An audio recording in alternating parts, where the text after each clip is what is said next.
आप सभी का हमारे YouTube चैनल ए विलेज टीचर पर बहुत बहुत स्वागत है। अब मैं हूँ एस.के. त्रिपाठी, जो आपको इस चैनल ए विलेज टीचर पर अंग्रेजी शिक्षण और नैतिक शिक्षा पर वीडियो बनाकर उपलब्ध करवाता हूँ। तो आइए जानते हैं कि आज के वीडियो में मुझे क्या पढ़ाना है। इस अंदर मैं थोड़ा आपको पिछले वीडियोज़ के बारे में बताना चाहूँगा कि इंटरमीडिएट पोएट्री में जो एक अंग्रेजी में एक कविता है stopping by woods on a snowy evening, Robert Frost की लिखी हुई, उस कविता पे मैं 4 वीडियो बना चुका हूँ। ये मेरा 5वां वीडियो होगा।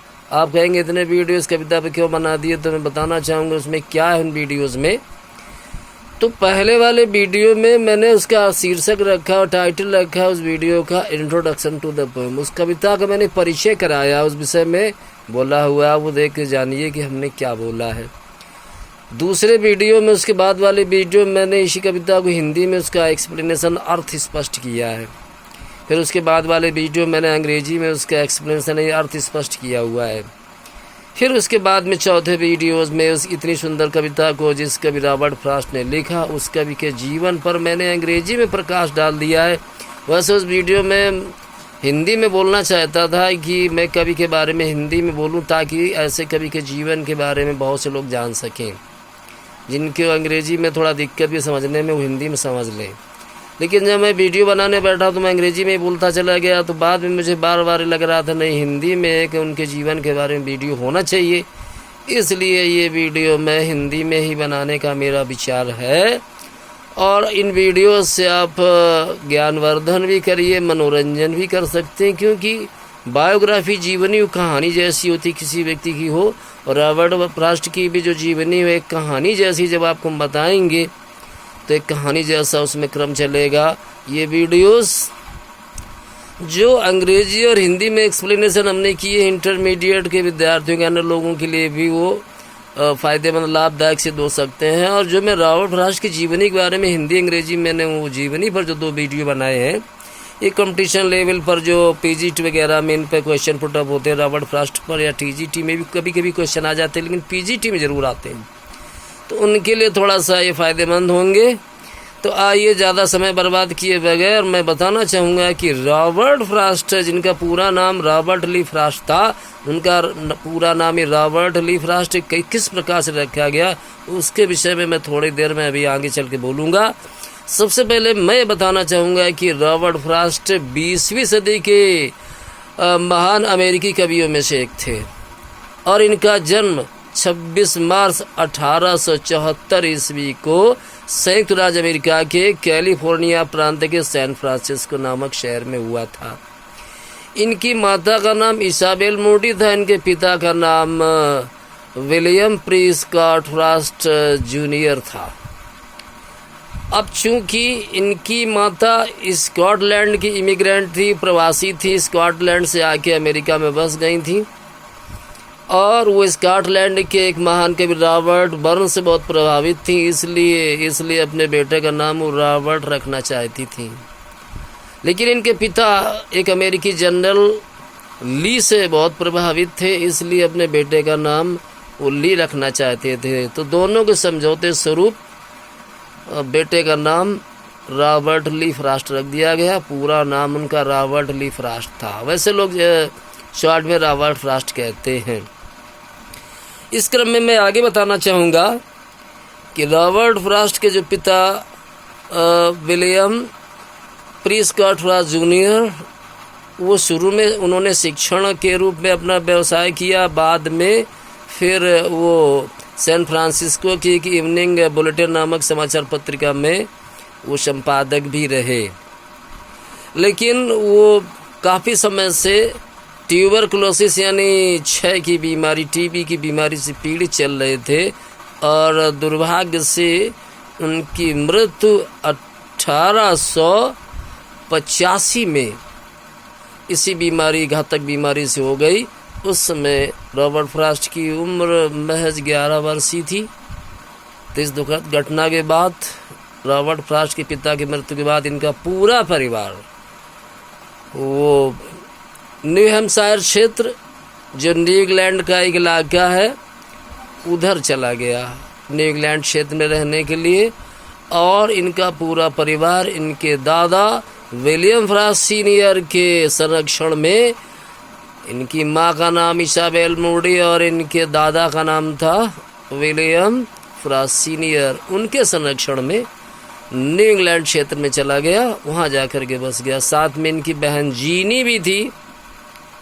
ये लोग जाकर के न्यू इंग्लैंड क्षेत्र में रहने लगे। आगे चल कर के 1892 में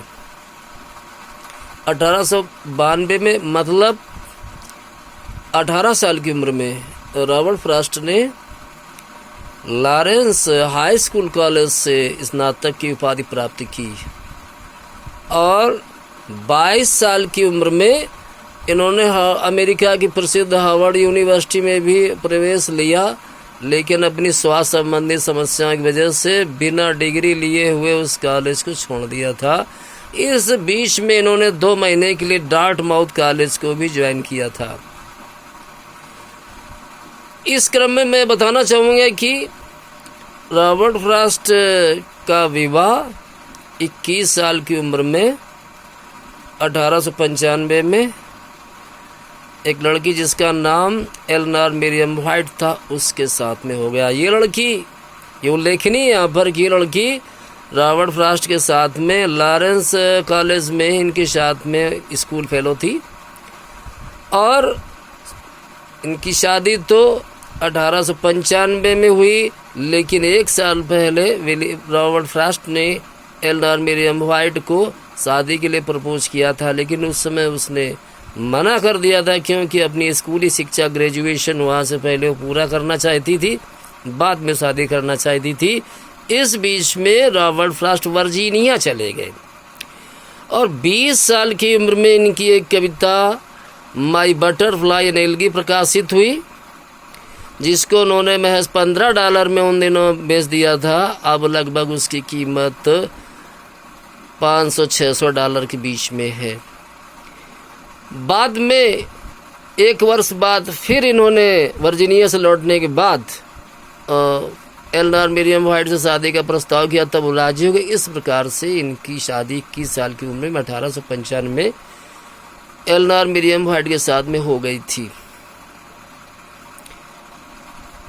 इस बीच में रॉबर्ट फ्रॉस्ट उनकी पत्नी एलेनोर मरियम व्हाइट से 6 बच्चे हुए, जिनमें से केवल 2 ही जीवित रह सके। सबसे पहला बच्चा वो 1896 में एलियट नाम का था, जो कि 4 साल बाद सन 1900 में उसकी हैजे से मृत्यु हो गई थी। और उसके बाद 3 साल बाद 1899 में एक लेस्ली नाम की बेटी का जन्म हुआ था, वो ही सरवाइव कर पाई। और 1902 में एक बेटे कैरोल नाम का जन्म हुआ, लेकिन 38 साल की उम्र में सन 1940 में उसने आत्महत्या कर ली थी। एर्मा और मार्जोरी और एलेनोर, ये 3 बच्चे इनके और हुए, जैसे मार्जोरी मानसिक रूप से अस्वस्थ रही और ये जो अंत में एलेनोर नामक लड़की हुई, कुछ हफ्ते बाद उसकी मृत्यु हो गई। इस प्रकार से केवल 2 बच्चे ही इनके जीवित रह पाए। 1938 में रॉबर्ट फ्रॉस्ट की पत्नी मरियम व्हाइट की मृत्यु ब्रेस्ट कैंसर से हो गई थी। ब्रेस्ट कैंसर की सर्जरी होने के बाद में हृदय संबंधी समस्याएं खड़ी हो गई थी, तो 1938 में की मृत्यु हो गई थी। और 29 जनवरी 1963 को इस महान कवि रॉबर्ट फ्रॉस्ट की भी मृत्यु हो गई। उनकी मृत्यु संयुक्त राज्य अमेरिका के मैसाचुसेट्स क्षेत्र में बोस्टन शहर में हुई थी और बोस्टन शहर में ही उन्हें दफन कर दिया गया। और उनकी कब्र पर जो लेख लिखा हुआ है, तो वो एक कविता है लेसन्स फॉर टुडे, उससे लिया गया है वो पंक्ति, जो कब्र पर लिखी हुई जो लाइन है उसे शिलालेख भी कहते हैं, समाधि लेख, एपिटैफ अंग्रेजी में बोलते हैं। तुम्हारा लिखा क्या हुआ है? वहाँ लिखा हुआ है कि I had the lover's quarrel with the word, ये लिखा हुआ है। बहुत अच्छा इसका अर्थ है। यहाँ पर मैं बताना चाहूँगा कि रॉबर्ट फ्रॉस्ट के जीवन पर कुछ फिल्में भी बन चुकी हैं। तो एक फिल्म का नाम है Robert Frost a lover's quarrel with the world. ऐसे 2-3 फिल्में बनी हुई हैं।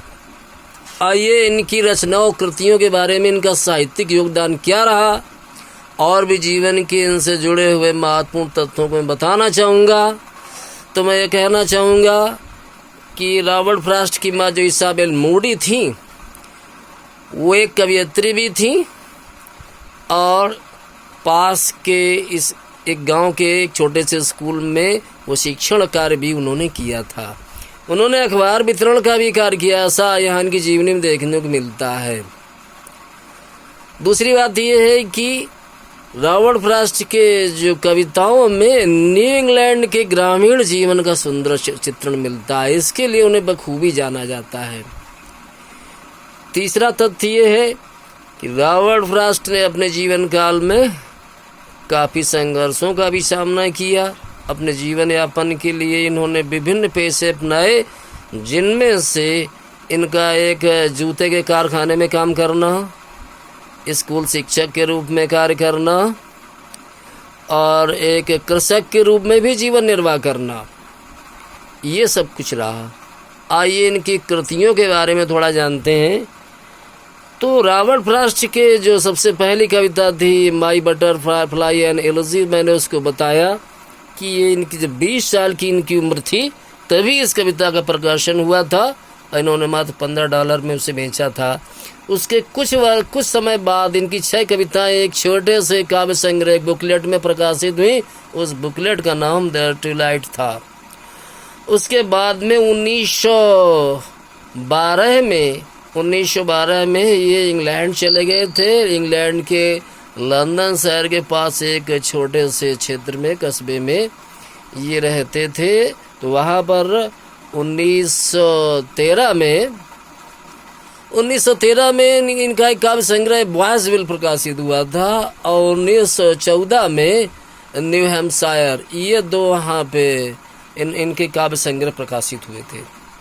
उसके बाद में जब प्रथम विश्व युद्ध शुरू हो गया तो रॉबर्ट फ्रॉस्ट अपने परिवार के साथ में पुनः अमेरिका लौट आए। लेकिन ये कहना चाहूँगा कि इनका जो साहित्यिक प्रकाशन था पहले वो इंग्लैंड में ही हुआ, बाद में फिर वो अमेरिका में हुआ।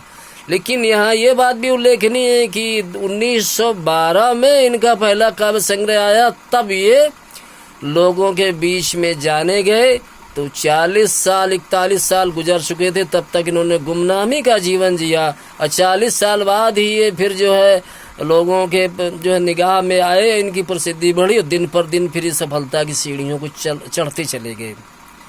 आइए उनके कुछ काव्य संग्रह के बारे में जानते हैं। तो उनमें से जो पहले बोला ए बॉयजविल, दूसरा न्यू हैम्पशायर, तीसरा नॉर्थ ऑफ बोस्टन, चौथा द क्लियरिंग, पांचवा माउंटेन इंटरवल, छठवां ए फर्दर रेंज, सातवां a witness tree, the masks, collected poems वगैरह वगैरह। ये उनकी काव्य संग्रह है जिनमें बहुत अच्छी कविताओं का संग्रह है। अब आइए उनकी कुछ सुंदर कविताओं के बारे में हम लोग जानेंगे कि जो उनकी कविताएं बहुत प्रसिद्ध रही हैं वो कौन कौन सी थीं। तो उन कविताओं में से यही कविता जो इंटरमीडिएट में से प्रिस्क्राइब की गई है, stopping by woods on a snowy evening.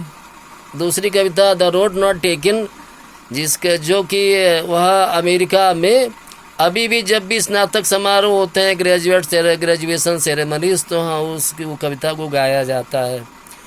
और अन्य कविताओं में जैसे फायर एंड आइस है, होम बरियल है, मेंडिंग वाल है, द रन अवे है, द बर्ड ऑफ ओवन है और the Apple after Apple picking है और गोल्ड कैन नॉट स्टे, ऐसे द बर्चेस।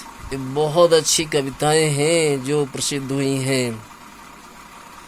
तो आपको मैं बता चुका हूँ कि इनका जन्म 26 मार्च 1874 को हुआ था और इनकी मृत्यु 29 जनवरी 1963 की हुई। मतलब लगभग ये 89 साल जिंदा रहे और इनको विभिन्न पुरस्कार भी जीवन में मिले। उनमें से उल्लेखनीय कि इनको 4 बार पुलित्जर प्राइज से नवाजा गया। ये शायद ही किसी कवि को मिला होगा। ये पुलित्जर प्राइज 4 बार प्राप्त करने वाले पहले कवि थे। और जो डार्टमाउथ कॉलेज से इन्होंने केवल 2 महीने के लिए ज्वाइन किया था, उस डार्टमाउथ कॉलेज ने इनको 2 बार ऑनरेरी डिग्री इनको प्रदान की। विभिन्न विश्वविद्यालयों ने इनको ऑनरेरी डिग्री प्रदान की। उनमें ऑक्सफोर्ड, कैम्ब्रिज और प्रिंसटन ऐसे ये और अमेरिका का हार्वर्ड यूनिवर्सिटी, उसने भी इनको ऑनरेरी डिग्री प्रदान की। 4 बार इन्हें पुलित्जर प्राइज से नवाजा गया है और पुरस्कार सम्मान तो इनको 40 से ऊपर मिले हुए हैं। ये ऐसे प्रथम व्यक्ति अमेरिकी कवि रहे जिनको 2 बार डार्टमाउथ कॉलेज से ऑनरेरी डिग्री प्रदान की गई है। इनका साहित्यिक योगदान बहुत ही सराहनीय है। इनके कुछ कोटेशन ऐसे हैं जो आज भी लोगों की जुबान पर हैं। उनमें से कोटेशन जो द रोड नॉट टेकन से मुझे याद आ रहा है कि the 2 road diverge in yellow wood and I adopted one less travelled by that has made all the difference. ये रोड नॉट टेकन से है। और ये stopping by woods on a snowy evening से भी the miles to go before I sleep and miles to go before I sleep, ये लाइनें इनकी बहुत ही प्रसिद्ध हैं। मैंडिंगवेल से इनके जो कोटेशन है कि गुड फेंसेस में गुड नेबर्स, ऐसे इनके कुछ कोटेशन बहुत प्रसिद्ध हैं।